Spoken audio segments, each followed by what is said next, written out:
उम्रा हज यात्रा करके आने वाले सभी इमाम और मुअज्जिन भाइयों की यात्रा कामयाबी की खुशी में उनका अभिनंदन और यही मौके का फायदा लेते हुए मेरे जैसे छोटे आदमी का इतना बड़ा इस्तकबाल करने का ये कार्यक्रम यहाँ पे संपन्न हो रहा है। इस ऐसे शुभ अवसर पर उपस्थित अपने शहर की जाने मानी हस्ती श्रीमान सम्माननीय मौलाना उमराइन साहब जी, इस मंच पर उपस्थित अपने सभी के पहचान के चहीते श्रीमान सम्माननीय सूफी इस्माइल बाबा, जिसने इस कार्यक्रम को अंजाम दिया और हज करके उम्रा हज करके वापिस आए हुए, उनका भी इतना तहे दिल से अभिनंदन किया, मेरा भी इस्तकबाल किया। ऐसे अपने सभी के चहीते श्रीमान सम्माननीय रमजान बाबा, सूफी रमजान बाबा, जहूर भाई, शकीर भाई, मंच पर उपस्थित सभी सम्मान्य व्यासपीठ, सामने बैठे अपने मोहल्ले के मालेगांव शहर के बड़े बुजुर्ग, नौजवान, सभी माँ बहने, सभी जवान भाइयों को यहाँ पे मैं मेरे दिल से प्यार भरा सलाम करता हूँ। आदाब, नमस्ते। इस कार्यक्रम का ये दावतनामा स्वीकार करके आप इतने बड़ी तादाद में और बड़ी फुर्सत में इतनी देर से याद आए, मैं अपना सभी का इस मंच की तरफ से तहे दिल से सर्च स्वागत करता हूँ, बहुत बहुत अभिनंदन करता हूँ और धन्यवाद देता हूँ।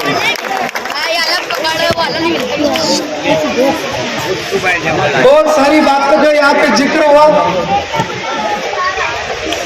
हम आग बुझाने वाले हैं, आग लगाना क्या जाने।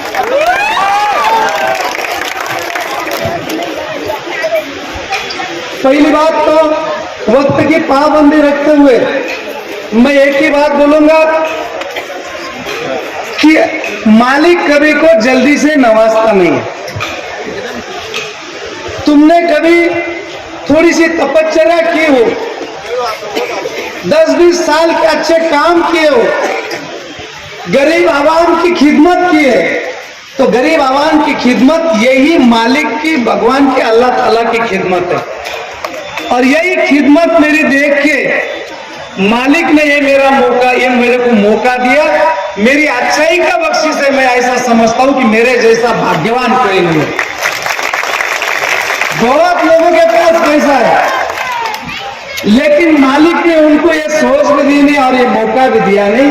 मैं खुद को भाग्यवान और खुद नसीब समझता हूं कि इन सभी भाइयों को उम्रा भेजने का मौका मालिक ने मेरे को दिया।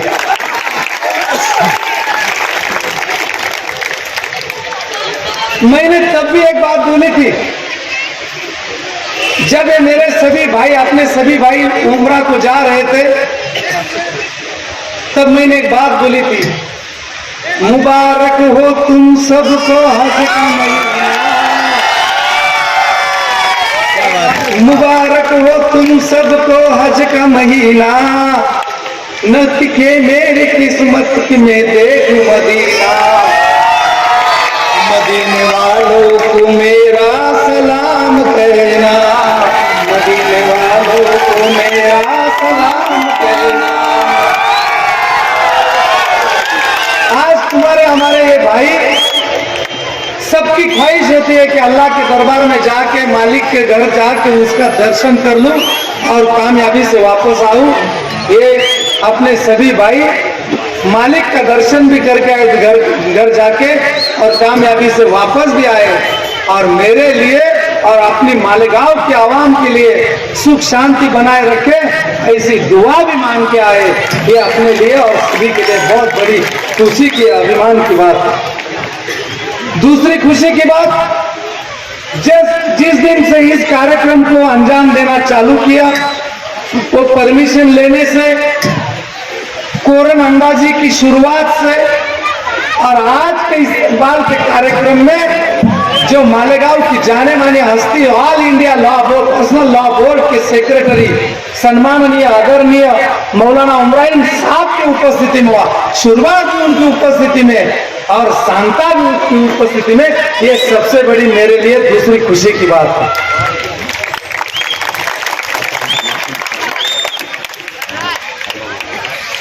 कुछ लोग रहते अच्छाई में बुराई देखना, ये नास्तिक का काम होता है, और थोड़ी सी बुराई में भी थोड़ी सी अच्छाई देखकर उसको आत्मसात करना और अपना खुद का उद्धार करना, ये आस्तिक की बात होती है। जो जिसको बुरा देखना हो बुरा देखे, मैं और ये मंच के सभी यही करेंगे कि तुम भलाई करते रहो बहते पानी की तरह, बुराई अपने आप किनारे लग जाएंगी, कचरे की तरह बुराई अपने आप किनारे लग जाएंगी। मैं किसान का बेटा, कमाई से, पोल्ट्री की कमाई से, और कुछ भी व्यापार धंधा करता हूं तो मेहनत करता हूं, कॉन्ट्रैक्ट भी करता हूं तो मेहनत करता हूं। जब मालिक ने शफीक भाई के मुंह से फरमान दिया, मैं समझता हूं कि मालिक ने मेरे को मौका दिया और मैंने मौका कैश किया। मेरी दादी थी, वो बचपन में कहती थी कि बेटा पैसे कमाने के मौके बहुत मिलेंगे, लेकिन पुण्य और दुआ कमाने के मौके बहुत थोड़े गिन के मिलते हैं। जो इन मौके का सोना करता है उसकी जिंदगी का सोना हो जाता है।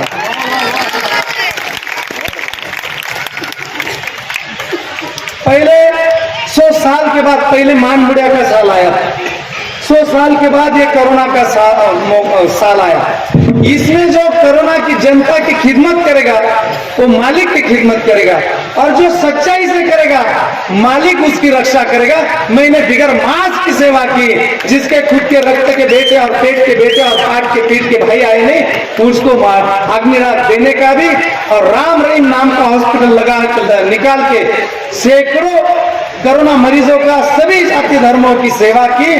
वो सेवा आत्मा से, जो आत्मा से रहती है उस पर परमात्मा और परवरदिगार का आशीर्वाद रहता है। जहाँ सेवा भाव नहीं रहता वह आशीर्वाद नहीं रहता। जिस कोरोना के दौर में 2-2, 5-5 लाख रुपए बिल देके भी वहां कुछ पेशेंट ऊपर चले गए, लेकिन हमारे राम रहीम में यह सेवा आत्मा से थी। 18 का, 19 का, 20 का स्कोर था साहब, हमने 20,000 के ज्यादा बिल नहीं किया। एक ही जायखेड़े का पेशेंट था, जय मल्हार का, धनगर समाज का, उस टाइम में 3,000 में सिलेंडर था। उसका 14 दिन से सिलेंडर बहुत लगे, इसीलिए 32,000 का बिल गया, 33,000 का। नहीं तो 18 के, 19 के, 20 के स्कोर थे, 10-10 दिन रहे, 15-15 दिन रहे, 22 के और 20-22, 18,000 से ज्यादा गए नहीं, क्योंकि आत्मा से परवरदिगार की सेवा में, परमात्मा की सेवा का काम था। इसीलिए नतीजा ऐसा निकला कि सैकड़ों पेशेंट यहाँ पे रिपेयर किए गए, लेकिन मालिक के आशीर्वाद से एक भी ऊपर गया नहीं। ये हमारी सच्चाई और अच्छाई का बख्शिश था। वो रिकॉर्ड माहिती के अधिकार में तुम चेक कर लो। जहां से सच्चाई होती है वही अच्छाई जन्म लेती है। हमारी सच्चाई की बदौलत है कि ये अच्छाई यहाँ पे आई, और मालिक चाहता है कि हिंदू मुस्लिम भाईचारा बना रहे, राष्ट्रीय एकात्मता बना रहे। इसीलिए कर्ता कर्विता करने वाला वही है। उन्होंने ये काम हमारे हाथ से कर लिया। ये हमारे जैसे छोटे आदमी की बहुत बड़ी भाग्यता है और योग्यता है। एक बात का बुरा मुझे लगा, चुनाव का माहौल आया, एक अभी उम्मीदवार खड़ा रहा। मैं मार्केट कमेटी का चेयरमैन 10-12 साल से हूँ। सभी मार्केट के बागमार भाई, इधर के हाथ गाड़ी वाली भाई भी बताएंगे। मार्केट इतिहास में जैसा काम नहीं किया, ऐसा काम तुम्हारे इस भाई बंडू काका ने किया। इसके साक्षीदार सभी बागमार और सभी भाजीपाला बिक्रेते, सभी हाथ गाड़ी वाले हैं। 30-40 साल में जब आज तक बहुत चेयरमैन रहे हो आप, इनकी सत्ता रही, इनकी घराने की, कभी इन्होंने राष्ट्रीय एकात्मता का और भाईचारा का सोचा नहीं। 2009 में मैं पहली बार आया, 8 में और 9 में मैंने उस दिन से हिंदू मुस्लिम एकता का और राष्ट्रीय एकात्मता का काम चालू किया। मार्केट के इतिहास में पहली बार मैं चेयरमैन हुआ, वही से इफ्तार पार्टी चालू हुई। जब तक मैं था तब तक इफ्तार पार्टी थी। मेरा कार्यकाल जाने के बाद इफ्तार पार्टी बंद हो गई, लेकिन मेरे दिल में थी, मैंने बंद नहीं की। आप भी उसके साक्षीदार है। उसके बाद में छोटे पैमाने में मैं भी चालू रखी। जब 2-3 साल पहले हमारे सभी दोस्तों ने और मेरी आमदनी भी अच्छी हुई, तब मैंने राष्ट्रीय एकात्मता चौक में कैसे इफ्तार पार्टी दी, उसके साक्षीदार आप भी हो सभी। तो नेकी और पाकी के रास्ते पे चलते रहो। जो नेकी और पाकी के रास्ते पे चलता रहेगा उसका सम्मान होगा। और यही बात, ये एक अच्छाई में बुराई देखना और बुराई जानबूझ के कहना, उसको नास्तिक कहते हैं। एक ये चुनाव का माहौल चालू हुआ, ये अभी बीजेपी से मैं लेके उबाटा में आए और सौंदाने में कार्यक्रम था।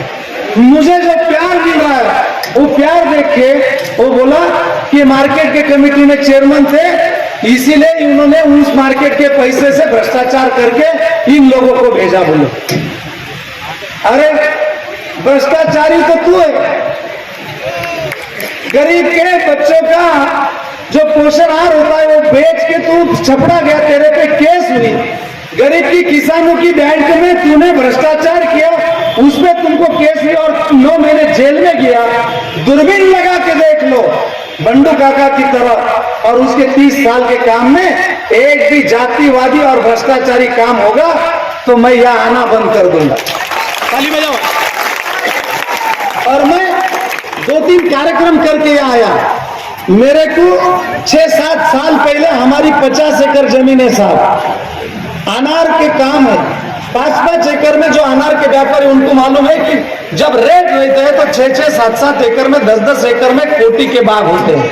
मेरी तरफ तो 50 एकड़ बाग है और मेरे वो बाग मेरे सभी भाइयों के और तुम्हारी भाभी के नाम पे है। मैं घर का बड़ा होने के नाते, कारोबारी होने के नाते, वो सभी माल मेरे नाम पे जाता था। तो एक साल बहुत अच्छे से दाम मिले, 2-2.5 कोटी का भाग हुआ और मेरे को इनकम टैक्स नोटिस आ गई। वो नोटिस भी मैंने संभाल की रखी है। कहने का तात्पर्य है कि ये जो भाई गए हैं वो किसान की मेहनत से गए हैं, ये कहना मेरे को।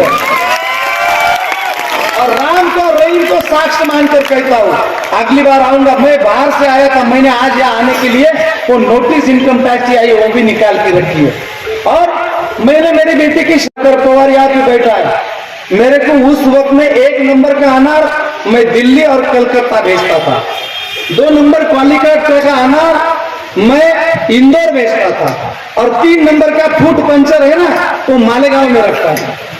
1 नंबर के और 2 नंबर के पैसे मेरे पास रखता था और फूट पंचर के पैसे है ना तुम्हारी भाभी के पास रखता था। और वो फूट पंचर के पैसे कितने आते थे मालूम? बाल बच्चे की कसम खा के कहता हूँ, 17 तो 18 लाख रुपए के पैसे आते थे। 50 एकड़ यानी से 100 एकड़ 100 बीघे का गार्डन है मेरा परिवार का। और वो 17-18 लाख रुपए पहली बार मैंने, ये सब खर्चा हो गया बाद में, तो मैंने उनकी तरफ से ले लिए। दूसरे साल भी मेरे को 16 लाख रुपए का फूट पंचर हुआ उसको, वो उसके पास। वो जो बोलती थी कि अपनी बच्ची अभी दूसरी में पढ़ती है, अब ये 16-17 लाख रुपए फूट पंचर के मेरे पास है। पिछले साल तुमने ले लिए, बाद में मैं अभी इसकी शादी के लिए दागिने और सोना गोल्डन खरीदी करके रखी हूँ। और वो मैं गोल्डन खरीदने करने को मतलब चलेगा तो रजामंदी हुई। 2-3 दिन में कमलाकर पवार साहब बैठे मिले और उनसे बातचीत हुई कि जलगांव जाना है, आज मैं तुम्हारे साथ नहीं आऊंगा। तो उन्होंने बोला क्यों? तो बोला मेरे को सोना लेके रखना है बच्चे के लिए, शादी के लिए। आगे कैसे दिन होते हैं मालूम नहीं, उसकी माँ की इच्छा है। फूट पंचर के पैसे उसके पास है। तो कमलाकर पवार साहब ने बोले इनको आप पहचानते हैं, कंस्ट्रक्शन में, बिल्डर लाइन में, पूरी महानगर पालिका इनको पहचानती है। उन्होंने बोला काका तू ये पैसा गोल्डन में मत डाल, 10, 15, 20 साल में जब बच्ची की शादी आई है सिर्फ दुगना होगा। तू मेरे कहने पे ये पैसा प्लॉट में लगा। एक बड़े फ्रंट का प्लॉट आया है, जो वही हीरे मांगते थे बराबर उनके दामाद के लिए। झूठ बोलूंगा मेरे बच्चों की कसम खाकर इन्होंने बोला कि मैंने उनको वो प्लॉट दिया नहीं, तू इस कॉलोनी में ये प्लॉट लेके रख, बाद में तुम बोलेगा कि कमलाकर पवार ने क्या आइडिया दी। और मैं घर गया तो वो मानती नहीं थी, वो बोलते थे कि तुम परस्पर उसकी खरीदी कर देंगे, उधर के उधर बेच डालेंगे। मैंने बोला दोनों के नाम पे लेंगे, तो वो प्लॉट लिए। और जब बच्ची मेरी 24 साल की हुई तब वो प्लॉट बेचने गया तो डायरेक्ट मार्केट में बेचा जाता कि नहीं जाता, और शादी तो तैयार होगी और अपने लिए कोरोना का साल था, 1 साल लेट गई शादी, तो मैंने अपने खुद के भी 5-50 जमा करके रखे, वो भी उसकी शादी के नाम से जमा किए और ये प्लॉट भी उसका ही नाम था। तो इसीलिए वो प्लॉट बेचने निकला तो वो 26 लाख का प्लॉट 2 कोटी 10 में गया और मेरे जो जमा करके होते वो 50 थे। ऐसे सब पैसे मैंने खर्चा कर दिया। पहला ड्रेस जो किसी को सिलाया होगा तो सिविल हॉस्पिटल में जो पोस्टमार्टम करते शरद पात्रे और अख्तर मामू को, जिन्होंने खुद की हिफाजत नहीं की कोरोना के दौर में, दूसरे को खुद के बेटे नहीं आते थे वो दफनाते थे और वो आदमी डाल देते थे, उनको पहले लिया। ऐसे 400 लोगों को सूट कोट लेके सब पैसा खर्चा करके बेटी का जो हायर आया था वो घर नहीं लाया, जाने में पत्रिका बांटने गया था। मेरे मुस्लिम भाइयों के वहां के भी 20-22 घर जल गए थे, उनको भी मैंने वो आयर का जितना भी पैसा आया था उनको मकान बनाने के लिए दे दिया। ये मालिक ने मेरे हाथ से ये काम कर लिया। और जो अच्छे काम करता है ना, बड़े बड़े लीडर है मालेगांव में, बड़े बड़े पैसे उनके पास, लेकिन घोड़े के उसकी किसकी मिरोनुक नहीं निकली, वो मालिक की खिदमत की, गरीब की खिदमत की, वो मेरे घोड़े की मिरोनुक निकली। ये मालिक की बख्शिश है मेरे। किसको इतना रिस्पेक्ट मिलता है? किसी को नहीं मिलता। तुम गरीब की और मालिक की और भगवान की, राम रहीम की खिदमत करो, तुमको प्यार भी मिलता है, मोहब्बत भी मिलता है। और जब मैंने ये 21 भाइयों को भेजा, मैं इतना भाग्यवान हूं, जो भी उम्रा को जाता है वो खुद के लिए मांगता है और उसके लिए एक ही बंदा जो जाता है वही मांगता है पूरे उसके परिवार के लिए। अरे मैं इतना भाग्यवान हूं मालेगांव में, एक ही वक्त में मालिक के घर में 21 लोगों ने बंडू काका के और परिवार के लिए दुआ मांगी है। 21 पीढ़ी तक मेरे को कुछ कम नहीं पड़ेगा, बांटते ही रहूंगा तो भी कम नहीं पड़ेगा। हाँ, ये उसका खेल है और उसकी मर्जी से। जो दूसरों के दुख जानता है वही मानुषी के रास्ते का और अल्लाह के रास्ते का, भगवान के रास्ते का प्रवासी होता है। वो काम मैंने किया है। वक्त बहुत हो गया, ज्यादा कुछ बोलूंगा नहीं, यही एक बात बोलूंगा, छू ना सकूं आसमान को तो कोई बात नहीं, कोई गम नहीं। छू ना सकूं आसमान को तो कोई बात नहीं, कोई गम नहीं। छू जाऊं किसी गरीब की पीड़ा को, उसके दर्द भरे दिल को, तो वो आसमान से भी कम नहीं। लोहा सबसे ताकतवर होता है, लोहा सबसे ताकतवर होता है, वो किसी को भी काट देता है। लेकिन लोहा से ज्यादा आग ताकतवर होती है, वो लोहा को पिघला देती है। वो आग से ज्यादा पानी ताकतवर होता है, वो आग को भी बुझा देता है। पानी से ज्यादा आदमी ताकतवर होता है, वो पानी को भी पी जाता है, हजम कर जाता है। आदमी से भी ताकतवर मौत होती है, वो आदमी को भी खत्म कर देती है। और जब कोई तुम पर संकट आता है, जब कोई तुम पर संकट आता है, मौत मंडराने लगती है, जिसने दुआएं कमाई है वो दुआओं में इतनी ताकत होती है, वो मौत को भी ठुकरा देती है। और मैंने गरीब की खिदमत करके, राम रहीम हॉस्पिटल निकाल के, अकाल में पानी के टैंकर बांट के, 2 धाम की यात्रा को गरीब को भेज के, और जो मस्जिद में सबकी सेवा करते वो इमाम और मुअज्जिन भाइयों को भेज के मैंने दुआ कमाने का काम किया है। बस यही बात यहाँ पे रखता हूँ। और जो अभी आए हैं, जिसने मेरे इस काम पे जो बात रखी कि वो इधर का पैसा उधर का पैसा, तुम